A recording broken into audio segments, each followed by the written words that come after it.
All right. Hello. Hello. We should be live, hopefully. Don't worry if you are seeing this right now and think that you missed anything because you're just an early comer and testing out, making sure things are streaming correctly for everybody. So, if you are already seeing this, you could actually help me out a little bit by leaving a comment and letting me know whether you can hear me or if you cannot hear me, because then we have a much, much bigger problem. so, so we're going to test the tech out here for a few minutes. Last time I tried to do this webinar, the recording itself worked out just fine, but the streaming totally got messed up and did not work out so great. So we're gonna play around a little bit and just see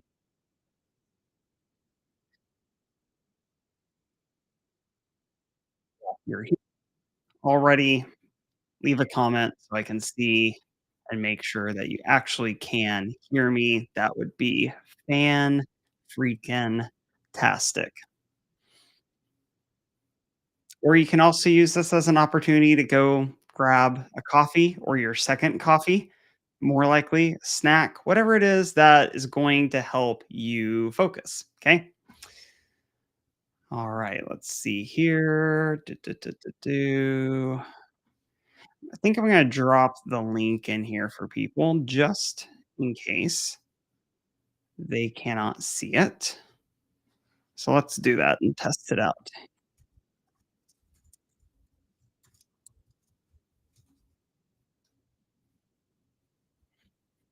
Oh, no, I do not want to do that.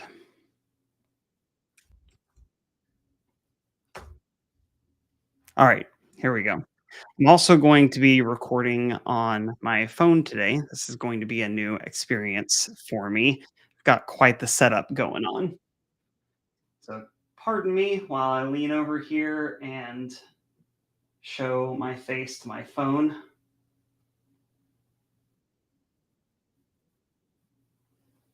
And there we go.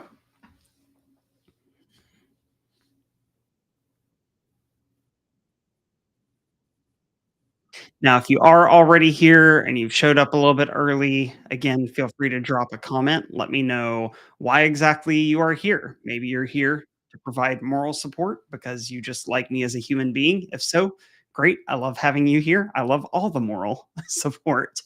But if it is anywhere in your strategic plan to write a book one day for your business, then definitely let me know if that's what brought you here, or if you're interested in publishing as a career. Maybe you have been interested in getting into editing or some other aspect of the field. And so you wanted to come in here to just figure out a little bit more about how the publishing industry works. There's definitely some material we're going to cover about that as well.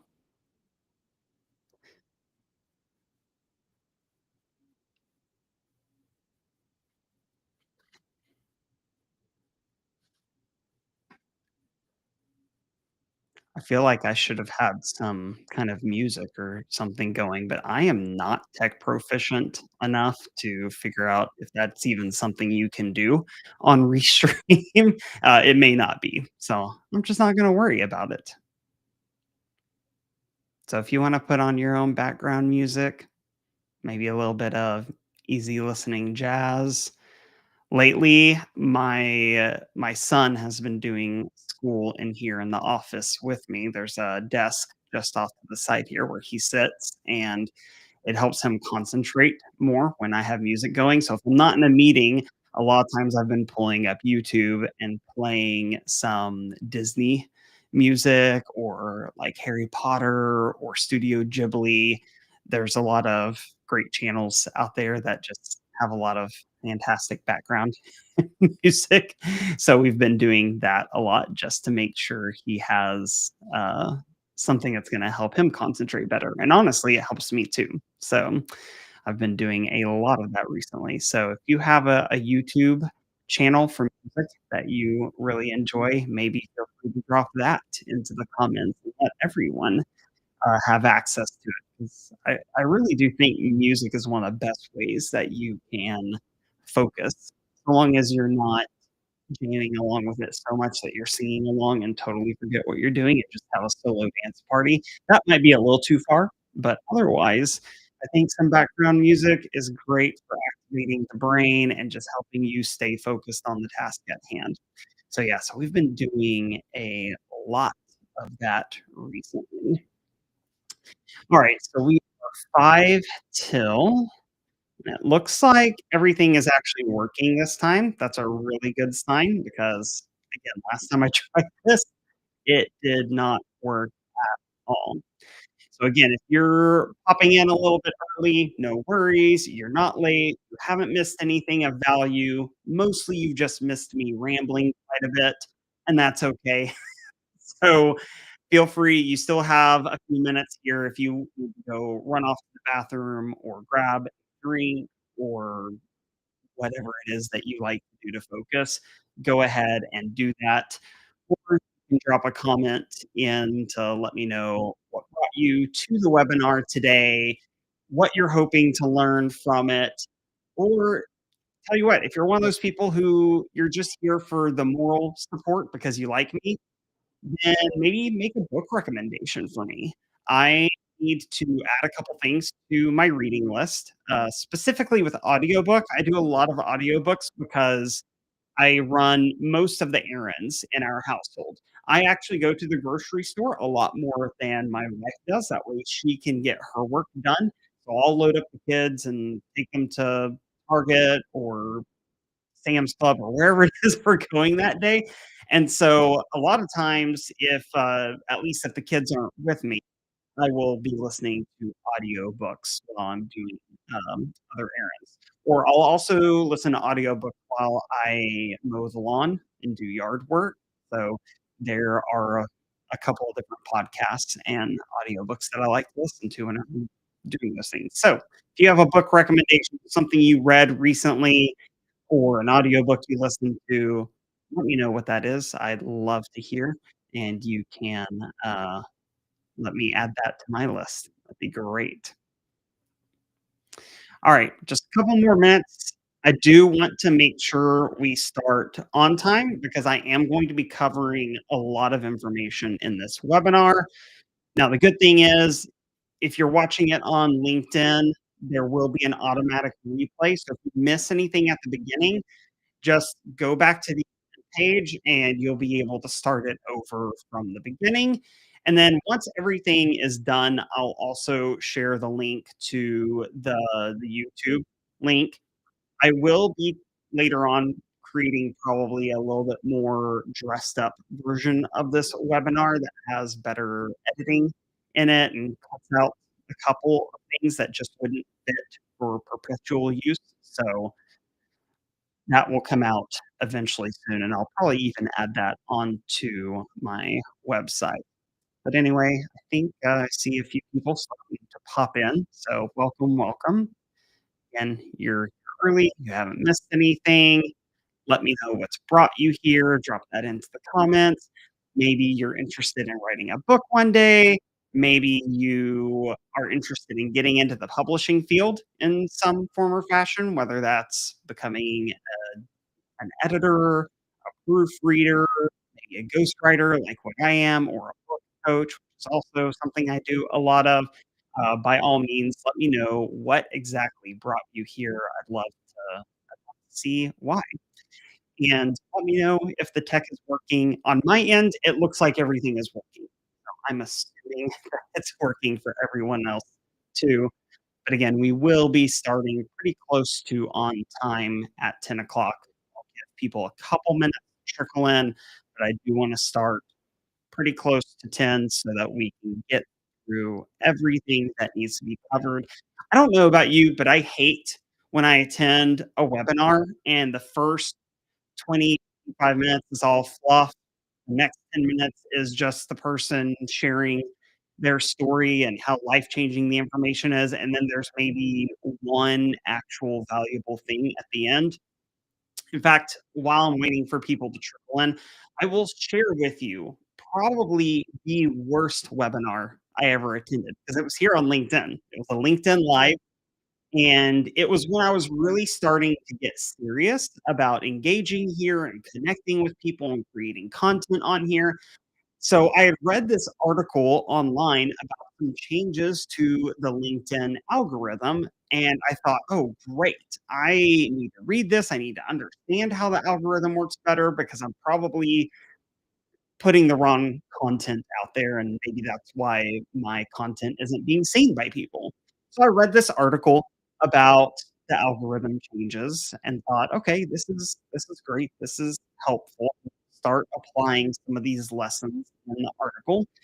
And then probably 2 weeks later, I saw that someone on LinkedIn was going to be giving this webinar about those same changes on the algorithm.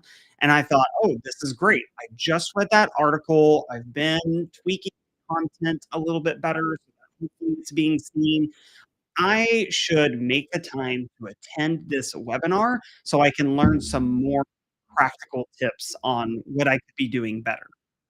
So, I blocked off the time on my calendar. I engaged in the post like, "Oh, I'm so excited to be here. Can't wait to learn." And literally, I think hundreds of people showed up for this webinar. I don't know who this lady was. It wasn't a name I recognized, but I was still pretty new into the LinkedIn game at that point. So for all I knew, she could have been an influencer. I don't think she actually was. And as she started the webinar, it quickly became apparent literally all she was doing in the webinar was reading that same article, like almost line for line, and then she would kind of rephrase it in her own words a little bit, but she wasn't saying anything new or giving any practical advice. So about 15, 20 minutes in, I dipped out of that sucker. So I don't believe in doing that to people whenever I am teaching them or doing a webinar like this. I want to give you something that's actually valuable, something you can use to make your content better or to help you engage with the publishing industry better, just something that is going to help you move forward with your writing. I actually just created a whole new website that's around that idea, and it's actually called Forward Writing com, except I cannot resist a good bit of wordplay when it's available, so it's not forward like the direction forward, it's forward, Forward. I know, all the website experts out there are saying I've shot myself in the foot and everyone's going to butcher it and nobody's gonna be able to find my website, but dang it, I just can't help myself. I just had to go with that. And it's also a phrase I've used for a long time. I have some other resources I've created in the past that are specifically called forward writing and forward writers. And so I just felt like this is something I need to lean into for brand consistency. So all right. It is 10:03. We should probably go ahead and get rolling here. So again, if you are just clicking on, you're just getting into the webinar, welcome. You haven't missed anything big yet at all. My name is Jonathan Jordan. I am a full-time ghostwriter and book coach, which means that I work with authors to help them make their content better, specifically in books. Now, I have worked with some authors before on some of their web content or articles that they can use for marketing their book or promoting their book. So I do a little bit of that, but usually I do that content specifically for authors that I have already worked with on their book because really my primary focus is ghostwriting and book coaching. And so I want to first just start off by saying thank you, thank you, thank you for taking the time out of your Friday to come and join me because I know Fridays can be a really kind of busy day. You're trying to get things wrapped up for the week. So thank you so much. It really does mean a ton to me that you would drop by and learn. The second thing I want you to know is that for you to get the most out of this webinar, you actually don't have to be writing a book right now. Okay. So if you've popped in and you're like, do I belong here? Because I'm not even writing a book right now. Yes, you absolutely belong here. And I would say this is the best time for you to go through a webinar like this because if writing a book is part of your strategic vision for your business anywhere in the next 1 to 5 years, then you're going to want this information so you can start processing and planning and building a strategy. The most successful books in the marketplace are those that had a full-fledged strategy for what the author really wanted to get out of the book and a really clear vision for who they are wanting to help. The people who just try to throw a book out there and hope that Amazon is going to sell it for them, those are the people who always end up disappointed and say it was a waste of time. The people who put care and thought and enlist the right people to help them with their book, those are the people who succeed. Okay. So today we're going to be talking about the best way to publish. This is one of the biggest questions that comes up all the time. And we'll dig into this a little bit more when I bring up the full list of FAQs we're going to be discussing. But before we do that, I truly, truly do hate this part of any webinar or teaching. I don't like talking about myself very often. But at the same time, if I were in your shoes and I was attending a webinar, I would want to know at least a tiny bit about the person who is teaching and what makes them qualified to give the information. Okay. So, as I said, my name is Jonathan Jordan. I'm a book coach, I'm a ghostwriter, and I took a really unusual route to get into the world of publishing. Now, I've always loved writing, I've always loved books and storytelling. But after I got my degree in English literature, I believed a bunch of myths that people told me about professional writing. They said you could only do it if you became a marketer or if you became a journalist.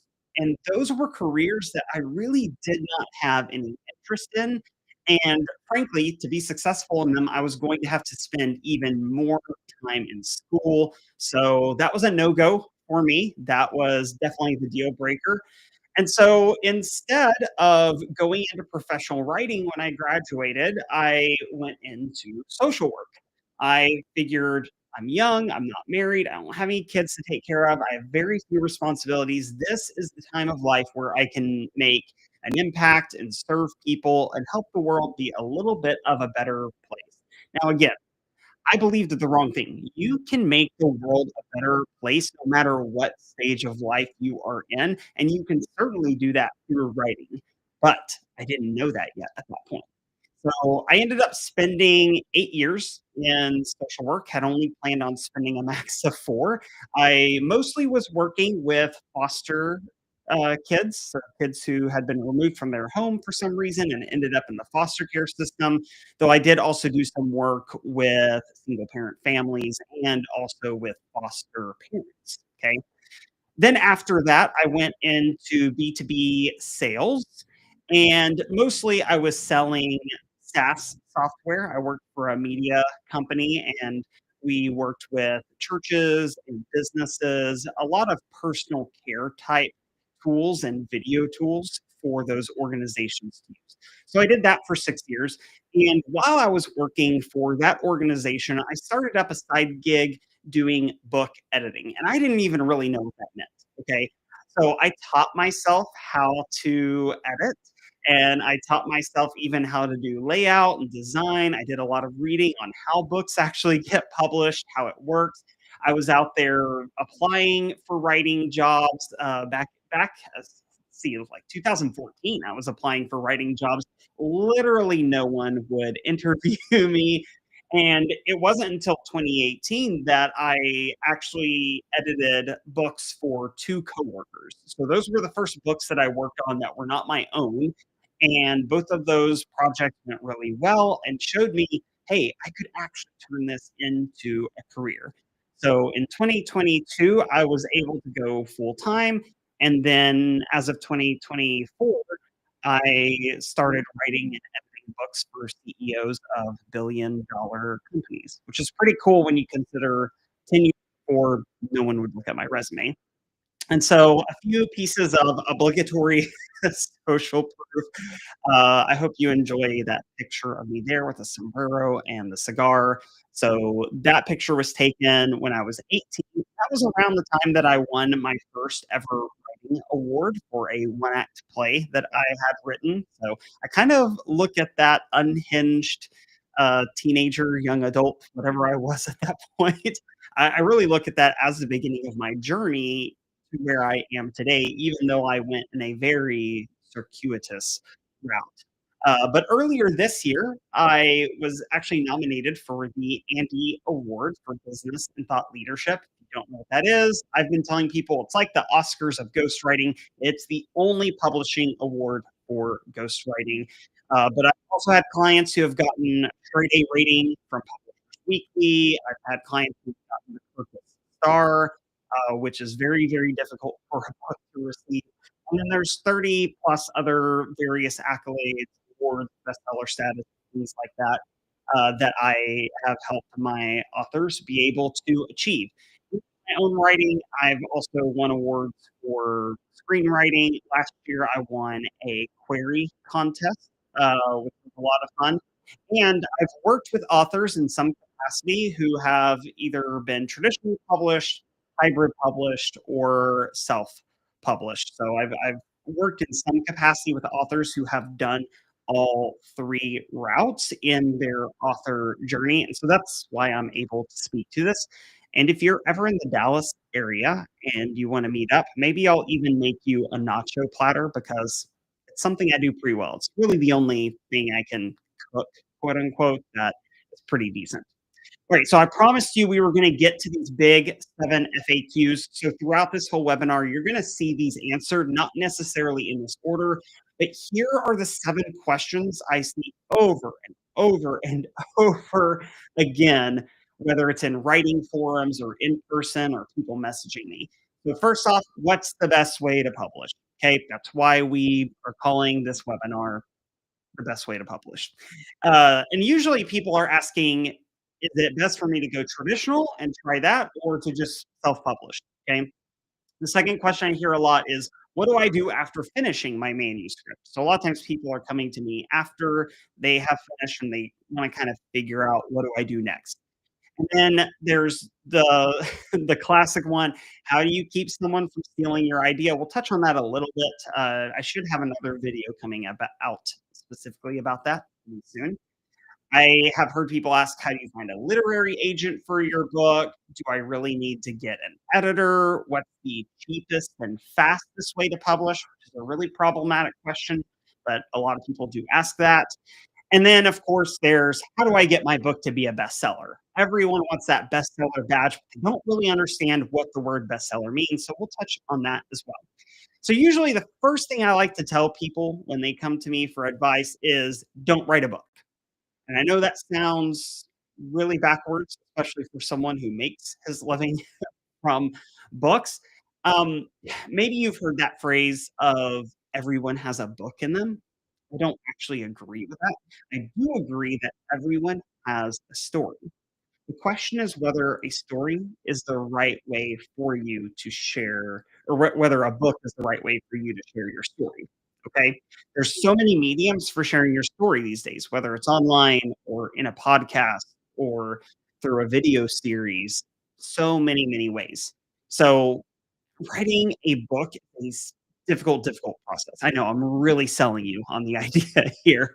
And so what I tell people is you really should not start writing a book without first deciding and defining your 4 R's.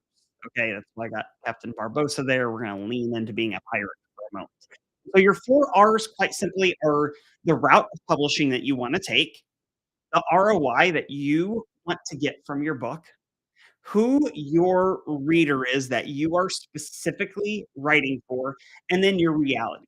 So, your reality is really about, are you in a time and place of your life where writing a book is even possible and makes sense? So many people start the process, they realize how difficult it is, and then that book just sits, staring at them on their desktop for years and mocking them until they finally just delete it or move it into a file folder and forget about it altogether. Okay. So until you've defined those 4, you really probably shouldn't start writing a book. Now, that would be way too much for us to cover here today. So primarily, we're going to focus on the route. Like, what is the best route for you to publish? that largely depends on your specific goals. There are three main routes of publishing, and they are traditional, hybrid, and self. So for each one of these routes, we're going to be talking about the good, the bad, and the gray for each one of them. Okay. Now, I say the gray and not the ugly because there's certain things about each route that it's neither good nor bad. It can go either way. It just kind of is what it is for that specific route. Okay. So we'll talk about those three things: the good, the bad, the gray. And then we're also going to talk about what you need to succeed with each one of these routes. Okay. And then before we finish, I'm also going to talk about a not so secret route of publishing that I think pretty much everybody should go ahead and be doing. Now, let's start off with traditional publishing. This is probably the route that you are most familiar with because if you go into a bookstore today, probably 90% of the books that you see are going to be traditionally published. So this is what most people think of when they think of publishing. For many authors, this is also the dream. Okay. I have met people who they don't even want to publish if they can't get a traditional deal. They would rather just no one even ever see the book. Okay. That's fine. I also occasionally meet publishing professionals who will say that this is the only legitimate route of publishing, okay? I don't personally agree with that. I understand why other people think that, but we'll dig into why they think that, okay? So first, let's talk about the good parts of traditional publishing. There's no denying it. Traditional gives you absolutely the greatest status, the greatest credibility as an author because you have been selected by that publisher, especially if they're one of the big 5 publishing houses, okay? So, here's where this is really, really good for an author is because I've had quite a few clients who the reason they're writing a book is they want to expand their speaking opportunities. And so if they go the route of self-publishing, and I've had some clients before who self-published their first book and then they come to me for their second book, what they discovered a lot of times was that the conferences they were reaching out to and they would say, "Oh, hey, I'm an author. I wrote this book." The conference, once they saw that it was a self-published title, they were like, "Oh, yeah, we're not interested." Okay. So, yeah, that's something a lot of people just don't think about. They assume, "Well, as long as I have a book, people are gonna want me to speak," and that's not true. So, if you're looking to scale a speaking career, you are going to have the best chances if you're a traditionally published author. It also means that you're gonna have the greatest distribution, okay? You have the best chance of your book getting into more places, getting into more stores, even into more countries if your book makes sense overseas as well, okay? You're also gonna have the highest level of editorial support because the publisher is paying for you to have an editor, whether that's a developmental editor helping you refine your book and get it ready for the marketplace, best proofreading that is available. Again, things you're going to receive for free through the publisher, the editorial support, because they're going to be keeping part of the royalties, a good part of the royalties, which we'll get into. So, but one of the other good things is you do get an advance. A legitimate traditional publisher pays authors in advance. Okay. And sometimes that can be as high as a six-figure deal. So you can make some good money selling that book to a publisher and entering into a contract with them even before you've sold a single copy of the book. Okay. Now, the bad with traditional publishing is it's really, really tough to get into. Okay, it's very exclusionary, very difficult. Many people never make it even after years of trying to break in. So, what I tell people, if you're going to pursue traditional publishing, then you might need to be okay with it never being published. All right. You're also going to have less control over the process. Certain aspects of the marketing could be out of your hands, and you're going to have limited ownership of the book itself. So, I'll give you an example with the marketing piece. This doesn't apply quite as much with nonfiction. We'll get into that.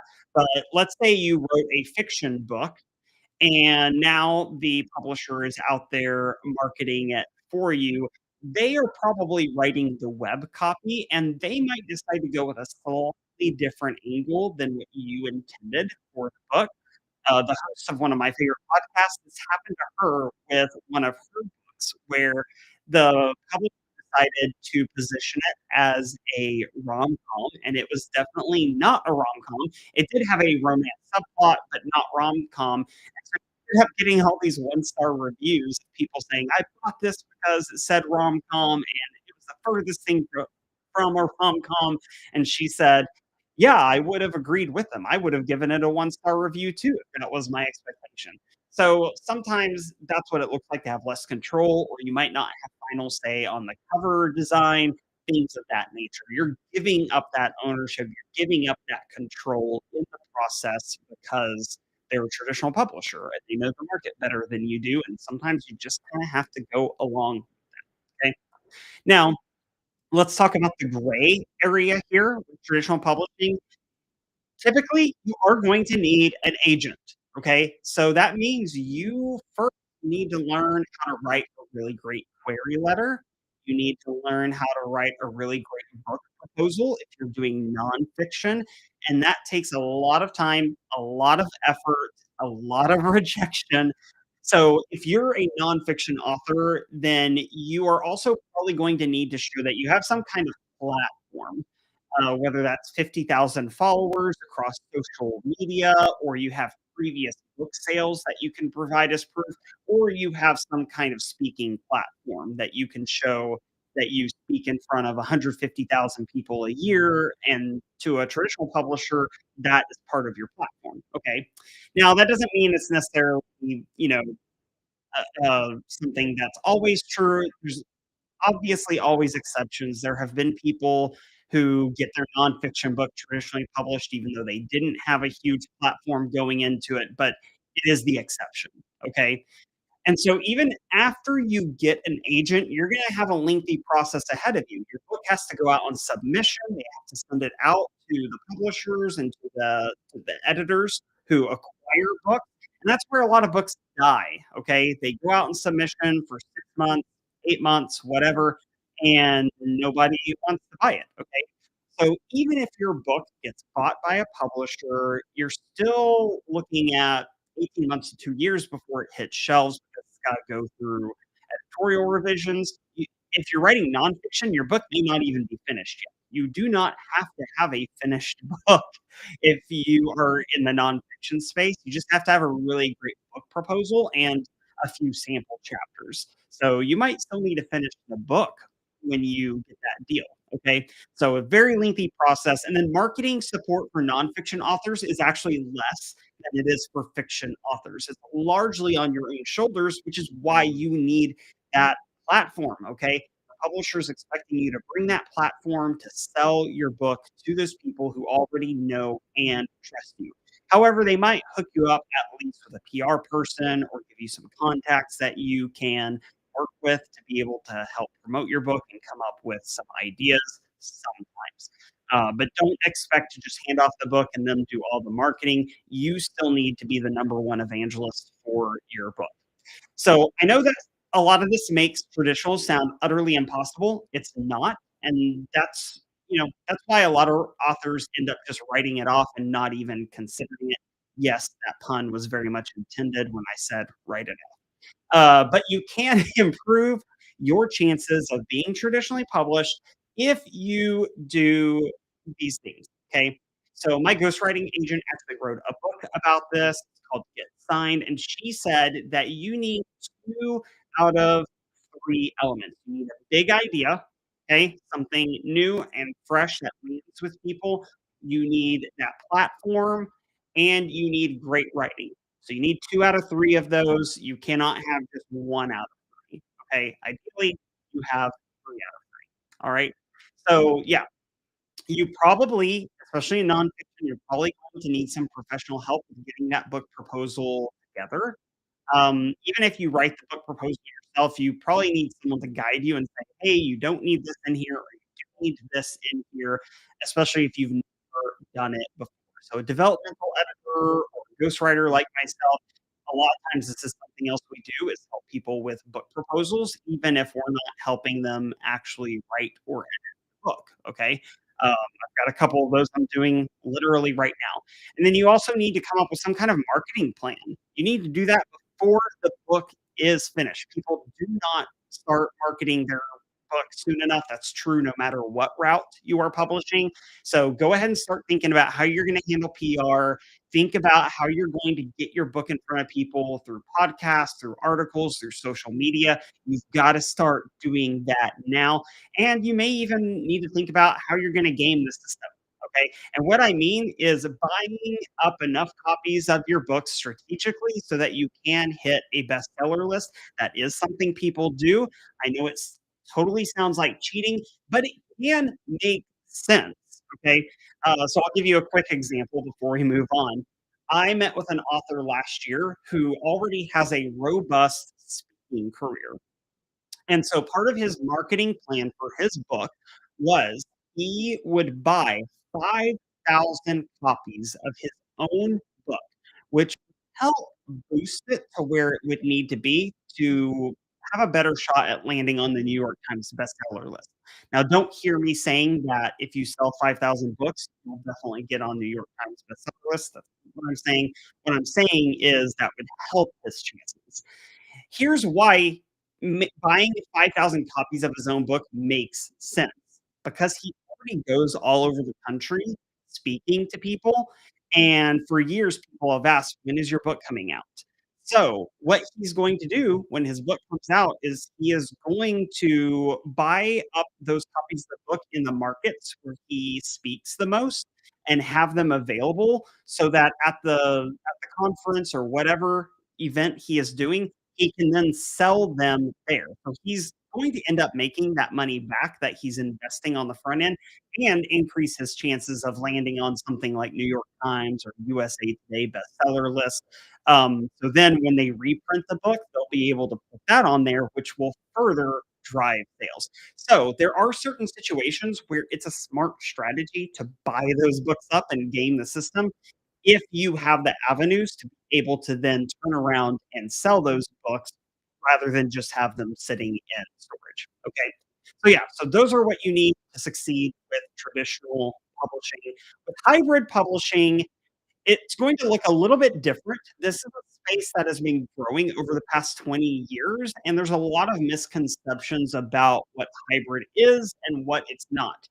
As its name suggests, it is a blending of both traditional and self-publishing, okay? You get this kinda weird middle area. So, the good with hybrid publishing is that there is still some decent credibility with it because of the hybrid press who's publishing it, okay? Some hybrid publishers have higher standards than others. There are those out there who will just publish anything that you're paying them to publish, okay? But then there are others out there who are selective and they will not publish just anything. So you can still have some good credibility with certain hybrid publishers. And a good hybrid is providing you with editorial support similar to what you would receive with a traditional house. Okay. You're also going to have more control over things like the final book design, the web copy. You're going to have more say so in that final product that comes out. You're going to have a higher percentage of the royalties from the sales, and it probably will move a little bit faster than traditional publishing. A lot of the books that I have worked on that have been hybrid published usually took a year to 18 months to come out. I have had a couple that were faster than that because the author was willing to pay an expedited fee to get it up fast. So, it can be faster. Now, the bad part of hybrid publishing is that it is very, very expensive, especially if it's a legitimate hybrid price. When I say expensive, I mean anywhere from $25,000 to $250,000. Yes, I had a client one time who spent $250,000 on going hybrid with this book. Okay. So kinda like traditional, it can still be a pretty exclusionary route of publishing, just in a different way, okay? So, it does also have a little bit less status than traditional because, again, not all hybrid publishers are created equal, and so depending on which one you choose to go with, that can affect credibility a little bit. And then hybrids also tend to have less distribution, so you're probably not necessarily going to see your book in Barnes& and Noble unless you paid a hefty fee to help get it into some of those places, okay?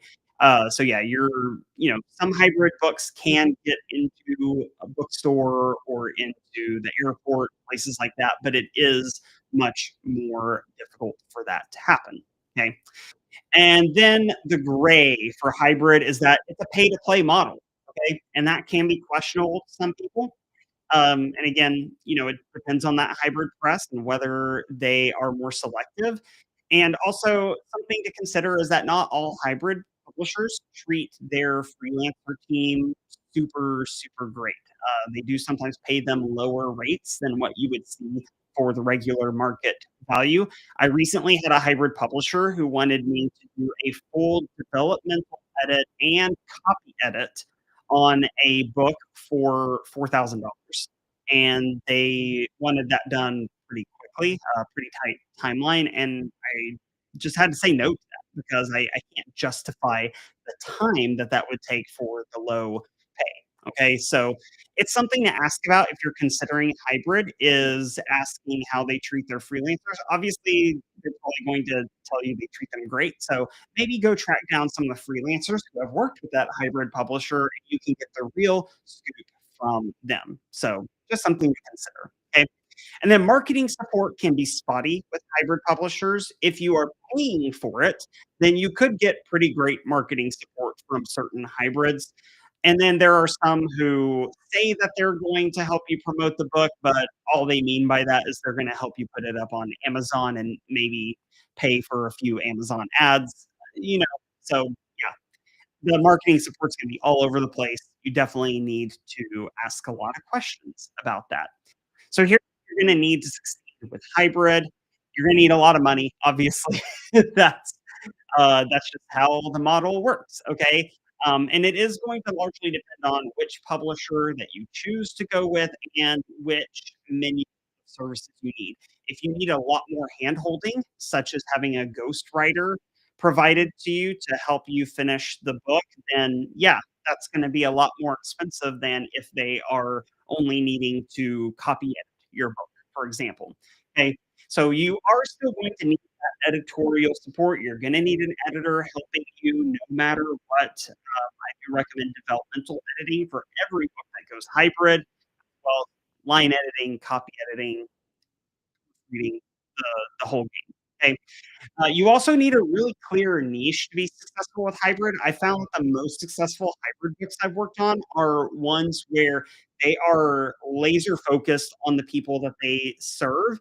And honestly, they're not really concerned about that seller status. They know who their audience is, they know the exact problem their audience has, and they know how to solve it. So they may not sell a ton of books, but the opportunities that get opened up because they are seen as an authority in that field and because they have practical solutions, those tend to be the books that get the most buzz in hybrid and have the best results. Okay. So very, very clear niche that you're speaking to. And once again, you need a marketing plan. Okay. All right. Quickly, let's talk about some of the vanities and scams that are out there because this kind of goes hand in hand with hybrid. There are a lot of vanity presses out there who position themselves as hybrid publishers, and there's a couple different ways you can tell them apart from the real people. Sometimes they'll be making outlandish guarantees, usually about bestseller status. I think they can guarantee that for you. And the way that they're doing that is honestly pretty shady. That's a topic for another webinar. These are often vanity presses who will publish anything. They haven't even read the books that they're publishing usually. They're preying on author ego. They know you want to be published. They know that you love your book, and so they weaponize that against you, okay, to be able to get your money. All right. So I always tell people if something sounds too good to be true, then it definitely is. If someone just comes out of the woodwork and says that they heard about your book and discovered it somehow and you've never heard of them, and they're saying they wanna publish it, you know, throw up a few red flags, okay? Because these are the guys who are usually cutting corners with editing and design. They're using AI. Basically, they're just running your manuscript through Grammarly, hitting accept on all the changes, and what ends up in the book itself is it's just crap. Okay, it's just crap. There's no other word for it. There's also a few scams to be aware of that kind of go along with these vanity presses, but can be separate. So you've got people who are imposters and they are pretending to be well-known agents or agencies. So they reach out to writers that they find online, aspiring authors, and they'll say, "Hey, I'm so and so from such and such agency." So when that author goes to Google them, they see, "Oh, wow, that person is real." And they think, "I'm so lucky that this agent reached out to me directly." And so then they start having conversations with this imposter who says, "I'd love to represent your book, but I do have a fee for me to represent you." Okay. No legitimate literary agent is going to charge you for representation. They get paid a percentage of the deals that you sign and your sales. Okay. That's how they work. So they don't get paid unless you're getting paid. All right. So be aware of that. There's also Amazon imposters. I've seen a ton of these over the past few years. Companies who use the name Amazon and they try to convince people that they are Amazon, and people believe it. They pay them money. They think that Amazon has reached out to them about publishing their book. But these are just, again, they're imposters, they're fakers, they're liars, is really what they are. And they do really crappy work. And then you can't get your money back from them. So yeah, be very, very, very aware. Amazon doesn't do that for people. Okay. Their self publishing platform is called KDP, so that's where the confusion comes in, is people don't realize that. So if they see someone has a name like Amazon Publishing or Amazon Book Publishers, they think that that's Amazon. Amazon. It's not. Okay. Then there's copyright watchers. Whenever you register a copyright here in the United States, that is publicly available information. And a lot of aspiring authors register their copyrights way too soon. So there's these people out there who they watch for that to happen and then they target you as an independent author and they reach out and they say how great it is you got your copyright. They want to review the book and then they want to publish it, and they're just liars. Okay. So you can always go check out writersbeware.blog for any vanities, scams that are out there so that you make sure you are working with legitimate people. Okay. Self-publishing, a lot of people already know about this, so we're gonna run through it pretty quick. The good with self-publishing is anyone can do it. It gives you the highest level of control, the highest level of flexibility, and you get the highest percentage of royalties. That sounds great, right?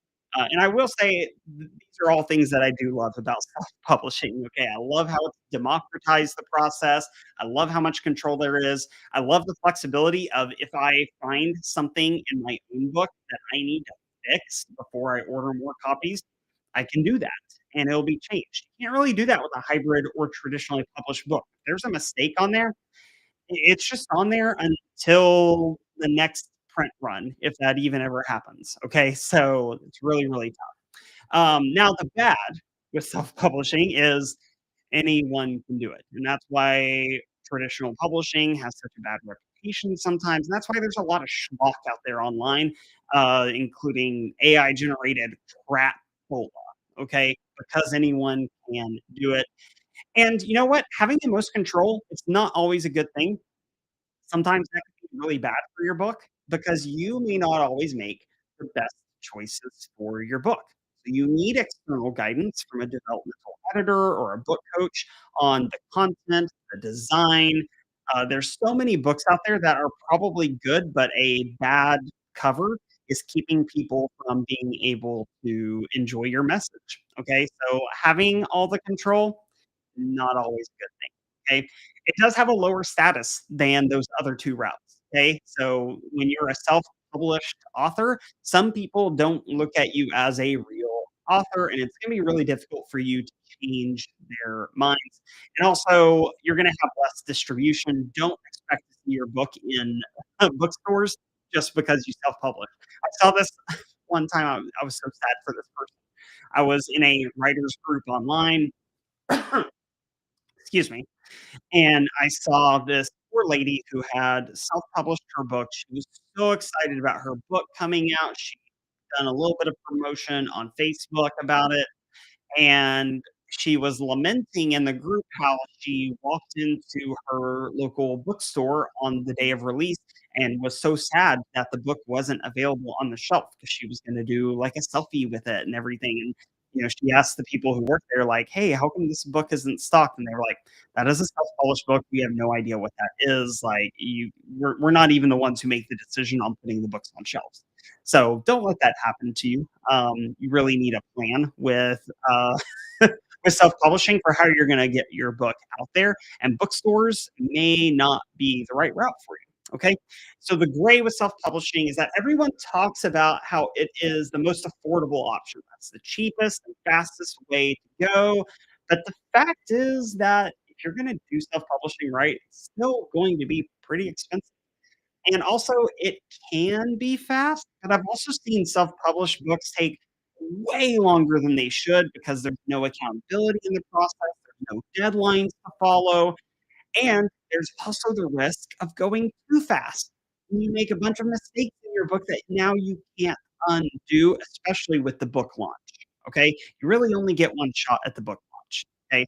Yes, you can relaunch the book. I know some marketing people who talk about that. Sure, you can do that. But for your launch, you get one shot at that. Okay. And then, of course, marketing, guess what? It is all on you. That's true if you're doing nonfiction, that's true if you're doing fiction. Everything is on you to get your book out there, get blurbs, get reviews, put ads out there, all of that. Okay. So those expenses, they add up. So I'm not fully in agreement with the idea that self-publishing is always the cheapest. Yeah, I guess technically it is, but if you're gonna do it right, you still need to budget the money to do it right. Okay? So that's what you're gonna need to succeed. You're gonna need a budget so that you can afford editorial support, including a cover designer, um, editor, a proofreader, even maybe someone to help you create author website and help you start marketing it. Like, those are all things that you should set aside money for. Obviously, you need to set aside time too. Writing a book, like even just a nonfiction book, okay, I say just. Writing a nonfiction book is a time consuming process. It can take 300 to 400 hours and probably more like 500 if you have a lot of research and revision that needs to happen. Okay. So you got to make sure that you've got the time available to actually make that happen. Okay. Make sure that you find that editorial support you need. And again, with the marketing, start start early, start early. Do not wait until the book comes out. All right. Now, we're gonna talk about the not so secret route of publishing. This is what I call digital publishing, and I'm only gonna talk about the good and the bad for this one, okay? It's closely related to self-publishing because anyone can do it. It is very affordable. You can do it fast. However, it's only focused on the digital domains. So this is what I would think of as things like Substack or Medium or putting out your own newsletter, even social media content. I would consider digital publishing. So these are all things you can start doing today. And the beauty of digital publishing is you get to test out your ideas. So if a piece of content doesn't land well, who cares? Everyone's forgotten tomorrow, or you can just delete it off of your website. Okay. But what's great about digital publishing is it allows you to start building your platform. It opens up opportunities. And yeah, it's pretty inexpensive. So I don't understand why not everyone is doing digital publishing. I don't understand why people aren't posting on LinkedIn or on Instagram if that's where their audience is. Like, wherever your ideal reader is, you've gotta be out there positioning your message and your material, okay? You just gotta be doing it, and you need to be doing it yesterday, okay? Now, the bad with digital publishing is that, yeah, it's time consuming. It takes a lot of time to come up with post ideas, to film videos, to write newsletters. Writing takes time. Good writing, I should say, takes time. Great writing takes the most time, okay? And it also takes a lot of courage. Yes, you're gonna be criticized, you're gonna have people leave ugly comments, you're doing it in a very public way when you're testing out your ideas, and that's why most people don't do it. I don't think it's the time portion, I think that's the excuse they use. I think people say, "I don't have the time." What I really think it is, they don't have the courage. That's what I think. You can come at me with that, but that's what I think it is. They don't have the courage. So, you gotta have that, and then it takes some technical know-how, okay? You've gotta learn how that platform works, whether it's Substack or Medium or YouTube, whatever it is that you are publishing on, you're gonna have to invest some time in learning those systems. You probably need to take a course or hire a coach who can help you learn all those things, and so that's really what you're gonna need to succeed with digital publishing. Learn the best practices, okay? Block off the time to get better, invest some money in it, start repurposing your best content over and over again, and you need to start yesterday, as I've already said. You need to do it right away, okay? Alright. So we're actually going to skip the Q&As today just because I want to make sure we have time for this next section. So here's what we'll do. If you have a question, drop it there on LinkedIn Live, or if you're seeing this on YouTube right now, drop it as a comment there on YouTube, and then I will reply later so that we're not taking up valuable time right now. Okay. So to save us some time, the answer to all of your questions is it depends. All right. But I will check out those questions later and give you better responses. And depending on your question, I may even reach out to you directly to make sure you get a resource that will help you out. Okay. But right now, what I really want to do is talk about some of the dirty, dirty secrets in the publishing industry. These are all things that I've learned over the past 7 years of doing this. Some of it really kind of shocking. And a lot of what I'm about to talk about came out during a recent court case that involved England Random House, which is one of the big five publishers. So there was some information that came out in that court case about how the publishing industry actually operates that was pretty surprising for a lot of us. Okay. So, one of those things relates directly to sales, and that's the fact that less than 1% of authors sell more than 5,000 books. Now, if you're like me, growing up wanting to be a writer, I assumed if you write a book, millions of people are buying it. That's just how books work, right? They instantly make you a millionaire. And that's just not true.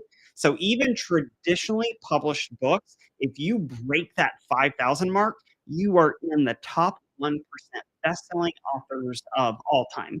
And by all time, I mean the past 100 years, obviously. Okay.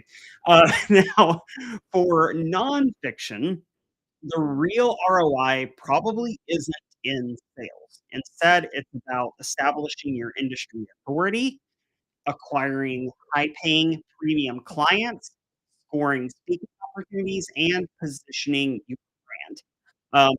One time I had a client tell me with his book, and he was a marketer. He told me, he said, "I only need from my book," he said, "I don't care about sales, but I only one person to read it, hire us, and we will have made more than what this book costs. That's it. I just need one client from this." And within a year of his book being out, that happened. A big name brand company actually hired them, and so yeah, he got the ROI out of his book from one client. Okay, so yeah, nonfiction, it's not about the book sales. With fiction, it definitely is about the book sales. It's really difficult to get someone to publish a second fiction book if your first fiction book did not sell well. Okay. But then also, the term bestseller is often very misleading. Okay. Everyone has their own definition, and it's very shrouded in mystery how they define it. And as I mentioned earlier, the system can be gamed. So let's talk about Amazon bestseller real quick, because this is the one that's probably the least understood. And you'll see a lot of people talk about, "Oh, I'm an Amazon bestseller." Even I'm an Amazon bestseller, and I'm nobody, okay? So Amazon is really only concerned about the sales that are happening today. They're looking at real-time data.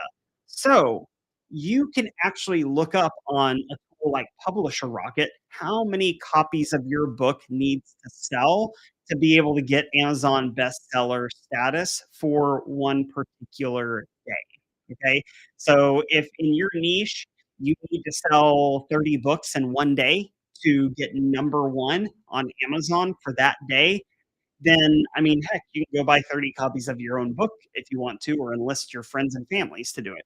So yeah, even something like Amazon can be gamed, and that's how some of those scam presses out there, those vanity presses, that's how they're able to make that bestseller guarantee is they say, "Oh, we're going to guarantee you a bestseller," and then they just on the day of release, they just go buy 30 ebooks of your book so that you get the little badge on there and they can say that they did their part of it, okay? So, yeah, very misleading. USA Today has their own definition for what they consider a bestseller, and it's different than New York Times or Wall Street Journal or LA Times. Everyone has their own way of crunching the data and their own categories for what they consider a bestseller, okay? So very, very, very difficult to nail down and can be misused. Okay. And then another dirty, dirty secret that came out recently. I can't remember if this was from the court case. I think it was actually from a different, from a survey. But half of traditional nonfiction titles are ghostwritten. And, I've already said my piece about being a ghostwriter, but I used to look down on ghostwriters before I became one. I used to think ghostwriters were nothing but sellouts, that they were being paid hush money to write books for other people so they could take credit. Obviously, my opinion of that has changed because I've learned about how the process works. So this actually didn't surprise me to find out that half of traditional nonfiction titles are ghostwritten and an increasing number of fiction titles are ghostwritten as well. So James Patterson, he's not writing all of his books now. Some of his most recent books, if you look, it'll say James Patterson in big letters, and then underneath that, it'll say with John Smith or whatever. So that's the ghostwriter who worked with James Patterson. Now, maybe Patterson came up with the outline and the characters and probably went through the material and made sure that his voice was in there, but there was a fiction ghostwriter that the publisher hired to actually write the full text of the book. Okay. So yeah, dirty, dirty secrets. There's more, but these are the big ones that I like to share with people. And then to wrap up our time today, oh no, you're not supposed to be this honest. You're not supposed to tell people it's a sales pitch. We're going to call it a call to action. There we go. That looks better. So wrap up here, there's 3 ways that I help authors succeed. One of those is really, really easy. You can go grab a copy of my book. It's called Start with Story. It's about $19 on either Amazon or bookshop.org. I actually prefer if you get it from bookshop.org, not because I make more money, I don't.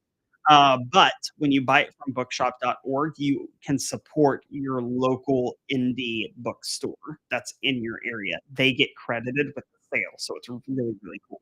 That was not a part of the webinar, but I'm throwing it out there. So go check out bookshop.org if you haven't and help out your local bookstore. So yeah, I don't make more money for telling you that. I think I make less, but I believe in what they're doing and I want to support local bookstores. So go do that. The other way that I help authors succeed is I recently started up a 5-week group book coaching program.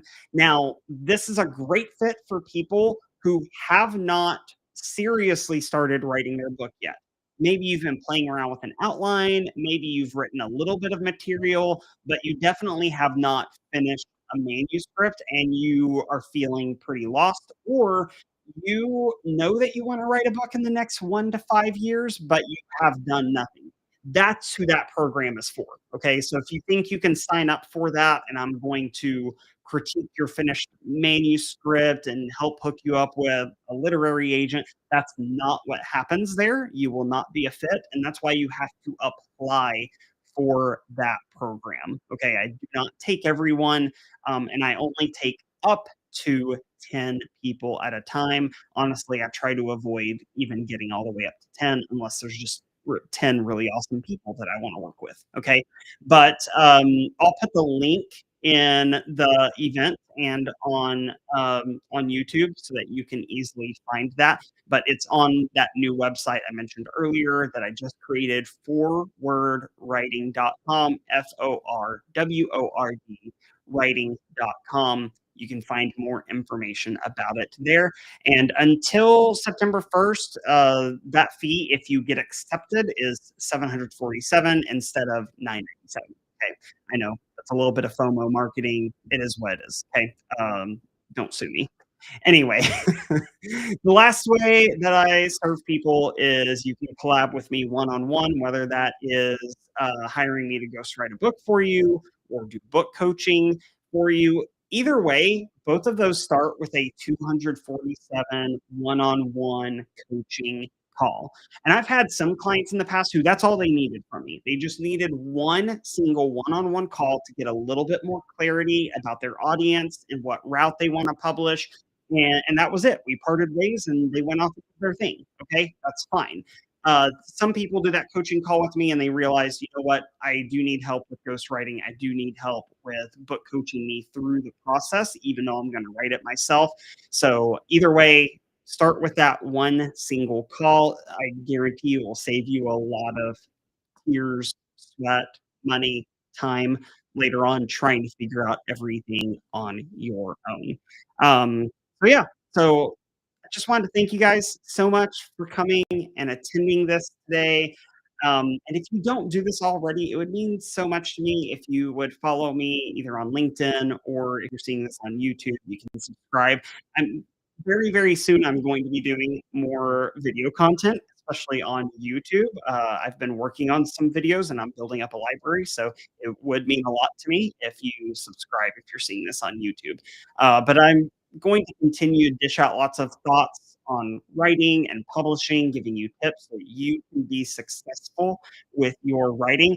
And there's that website there so that you can go check out more of my resources and the group book coaching program, www.forwardwriting.com. Again, thank you guys so, so much for being here. And I hope you have a fantastic weekend. Keep sharing your story because I really do believe that stories can change the world. And let's move forward together, one story at a time.